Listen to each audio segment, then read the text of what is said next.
médico com especialização em gastroenterologia, colonoscopia digestiva, também músico e escritor. Teve mais entrevista de hoje, conversa com o Dr. Sabino Loguercio. Muito obrigada pelo seu tempo. Às ordens. Dr. Sabino, rapidamente contando quem é Sabino Loguercio.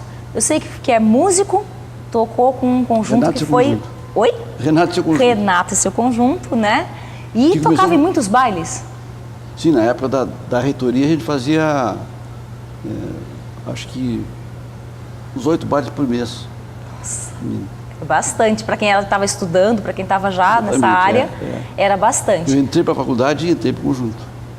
A convite do Dr. Gilberto Brode, que era cardiologista e era guitarrista do conjunto. E foi nessa época que o senhor conheceu quem se tornou seu grande amigo, que todo mundo gosta de comentar, que é o Veríssimo. Veríssimo, é o que dava diferença, porque naquela época existiam conjuntos melódicos. E o Renato queria fazer uma diferença, então quis um sopro. Entendi, E aí saxofonista. entrou o Luiz Fernando. Luiz Fernando. Mas também tem a sua faceta escritor, cronista, né? Como é que apareceu esse lado cronista? Bem, eu sempre, eu tenho muita preocupação com o português. Sou meio fanático por português. E eu acho que esse encanto pela língua veio de ter idade.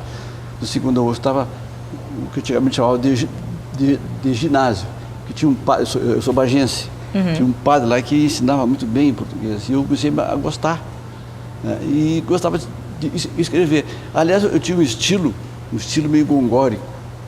Quando eu conheci o Luiz Fernando, eu comecei a mudar. Teve influência, então, direta dessa amizade na área de escritor. Mas hoje a gente vai conversar muito sobre a sua especialidade médica, que é a gastroenterologia, e mais especificamente ainda, pelo motivo pelo qual o senhor é muito procurado por vários veículos de comunicação, né? Que é a questão tão controversa do doping. E aí a minha pergunta primeira, o que é efetivamente o doping? O doping, a definição de doping seria assim, um estímulo farmacológico, né, para que o atleta obtenha um melhor rendimento. Isso em poucas palavras. Grosso modo é isso. Agora, tem muitas variantes sobre isso aí, né? Essas variantes é que fazem ser controverso, quer dizer, porque a gente estava conversando antes que cada ser humano é único, é por isso que é chamado de indivíduo. Aí é que está a diferença e por isso torna o assunto controverso? Exatamente. Aí, então, porque eu sempre gosto de deixar bem claro, o primeiro ponto, que eu não sou contra o controle antidoping. Eu sou contra o atual sistema antidoping, que é punitivo. E eu acho que tem que ser preventivo.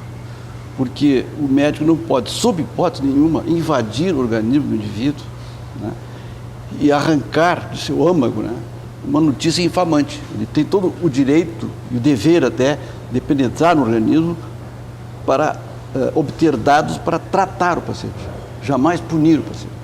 E aí entra também a questão da ética médica, não? Exatamente. O atual sistema afronta violentamente a ética médica, o conhecimento científico, né, e principalmente as leis pétreas da Constituição, porque o artigo 5º, inciso 10º da nossa Constituição diz assim, são invioláveis, acho que palavra forte, são invioláveis a intimidade, a vida privada, a honra e a imagem das pessoas, assegurado direito à indenização pelo dano material ou moral decorrente de sua violação. Então, quando se faz esse exame antidoping, né, num atleta profissional, mesmo amador, e aí se divulga, assim, sem nenhum constrangimento, as pessoas divulgam, a gente está incorrendo nisso, né? É evidente. Então, é contra a ética médica, contra a Constituição e contra os princípios dos direitos humanos. E, além do mais, o sistema punitivo, né, parece que tem a ver com os descendentes diretos de Átila, o rei dos Hunos, que é uma barbárie. O sujeito, sem ter uma prova cabal, porque o teste urinário eu posso depois provar que não existe uma prova cabal nunca, né?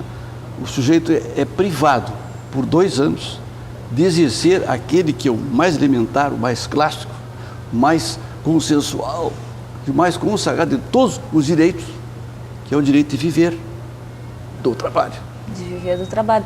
Claro, e quem fica, no caso de um atleta que fica 2 anos parado, obviamente é final de carreira, né? Sim. Está destruída uma carreira. Não, e... A Malremage chegou a desistir. Aí, mas aí depois ela casou com o Pisonia, que é um piloto de Fórmula 1, e teve uma filha, parece que é a Sofia. E parece que a maternidade e o próprio nascimento, a própria filha, vamos dizer assim, foi que ocasionou a reviravolta, que ela voltou. Depois de 2 anos que ela ficou impedida, ela voltou e acabou conquistando uma medalha olímpica de ouro para o Brasil. Isso aqui é força de vontade.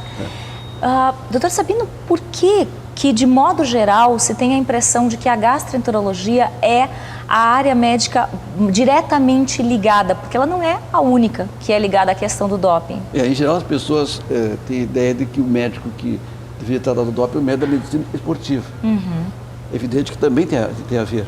Só que o fígado é uma espécie de gerente geral, uma espécie de comandante em chefe, né, do metabolismo. Então, tudo que acontece no organismo tem que ter a assinatura do fígado, quase tudo. Nem tudo, né, mas quase tudo. Então, acontecem aberrações incríveis, né, como decorrência disso. E o seu interesse especificamente nessa área começou quando o senhor leu aquele livro que a gente estava... Exatamente, eu tenho aqui. Conversando sobre ele antes, que é o Hígado e Drogas. Né? O senhor sempre comenta a respeito desse livro, ele foi o ponto de partida. Esse livro me foi dado pelo próprio autor, aliás, foi vendido. Em 1972, numa reunião memorável da Manrix, estação médica. E porque isso aqui foi em 72, na década anterior, ocorreram assim fenômenos, como é que eu vou dizer assim, ocorreram descobertas fantásticas na área do metabolismo em relação ao fígado. Né? Então, veja só o seguinte, aqui eu até marquei uma parte dele aqui, que diz assim: quando se exerce uma indução enzimática como a droga exógena, será produzido, ao mesmo tempo, uma estimulação do metabolismo endógeno. Traduzindo? Tu ingere uma substância endógena e isso estimula o metabolismo endógeno. Tu ingere uma substância exógena, de fora para dentro, e, ao mesmo tempo, o organismo se deflagra uma reação endógena. Bem, isso promoverá uma série de interações homeostáticas. A homeóstase é um estado total de equilíbrio do corpo. Né? Então, se acontece alguma coisa, entra uma coisa estranha, o organismo todo ele luta para que se restabeleça o equilíbrio. O equilíbrio. Tá? Então, veja só, mediante a liberação e inibição de repressores genéticos. Ou seja, se é genético, é único. Exatamente, é cada pessoa. Então eu posso dar um exemplo assim, bem claro. Uma atleta argentina chamada Sandra Torres ingeriu uma substância chamada norepinefrina, que era permitida. E no organismo dela foi transformada em e ela foi punida. E se fosse outra pessoa, seria outro. Só que ela teve a sorte de que o médico e o advogado, certamente, conseguiram provar aquilo. Que bom. Doutor Sabino, a gente vai fazer um rápido intervalo e já voltamos com esse assunto que é bem empolgante. Certo. Teve mais entrevista, vai fazer um rápido intervalo, como eu falei agora. Já a gente volta com o Dr. Sabino Loguesso e essa questão tão controversa que é o doping.